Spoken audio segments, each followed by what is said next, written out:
Hello friends, இப்போ இந்த வீடியோவில் பார்த்தீங்கன்னா நம்ம எஸ்பிஓ நோட்டீஸ் போர்டில் கொடுத்துருக்க ஆடியோ தான். என்ன பார்த்தீங்கன்னா, லாகின் பண்ணும்போது உங்களுக்கு சஸ்பெண்டுன்னு வரும். சஸ்பெண்டுன்னு வரதுக்கான ரீசன் என்னன்னு பார்த்தீங்கன்னா, நீங்கள் ரீஃபண்டுக்கு கேட்டிருக்கீங்க.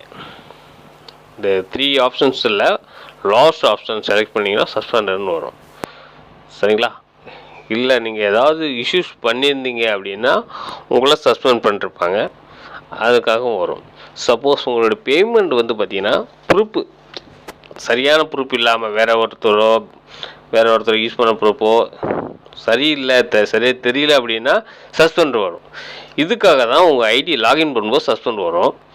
அப்படி வருதுன்னா இதில் நீங்கள் ஏதாவது ஒரு கேட்டகரியில் இருக்கீங்கன்னு தெரிஞ்சுக்கோங்க. ஓகேங்களா? நம்ம எஸ்பிஓவில் நோட்டீஸ் போர்டில் டெய்லி வர பாருங்கள். ஆடியோஸ் ஏதாவது இருக்குதுன்னா உங்களுக்கு முக்கியமான இம்பார்ட்டன்ட் மெசேஜ் இருக்கும். சரிங்களா? நோட்டீஸ் போர்டில் பார்த்தீங்கன்னா இப்போ பார்த்தீங்கன்னா ஒரு 4 to 5 டேஸாக ஒரு ஆப்ஷன்ஸை கொடுத்து 3 ஆப்ஷன்ஸில் ஏதாவது ஒரு ஆப்ஷன் செலக்ட் பண்ணியிருந்தீங்கன்னா உங்களுக்கு அதுக்கான சொல்யூஷன்ஸ் கிடைக்கும். எதுவுமே பண்ணலை அப்படின்னா நீங்கள் லாகின் பண்ணும்போது இந்த மாதிரி எரர் வரும், பிளாக்டு அப்படின்னு வரும். இந்த மாதிரி எரர் வர்றவங்களுக்கு என்னான்னு கேட்டிங்கன்னா ஒரு 3 மந்த்துக்கு அப்புறம் ரீஃபண்ட் கிடச்சிரும் உங்களுடைய பேங்க் டீட்டெயிலுக்கு. அப்படி பேங்க் டீட்டெயில் கொடுக்கலன்னா உங்களுக்கு மெயில் கொடுத்து அதை சப்மிட் பண்ண சொல்லுவாங்க. சப்மிட் பண்ணிங்கன்னா உங்களுக்கு ரீஃபண்ட் கிடச்சிரும்.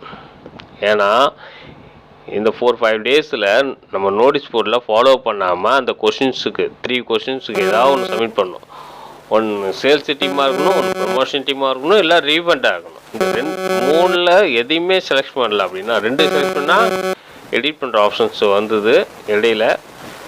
எதையும் செலக்ட் பண்ணவங்களுக்கு பார்த்தீங்கன்னா பிளாக்டு அப்படின்னு சொல்லிட்டு வந்துடுவோம். சரிங்களா? இந்த வீடியோ பிடிச்சிருந்தால் லைக் பண்ணி, ஷேர் பண்ணி, சப்ஸ்கிரைப் பண்ணி, பெல் சிம்பிள் ஆல் கொடுத்துங்க. அப்போ தான் நம்ம போட்ட வீடியோ நோட்டிஃபிகேஷன் வரும். Okay, thank you.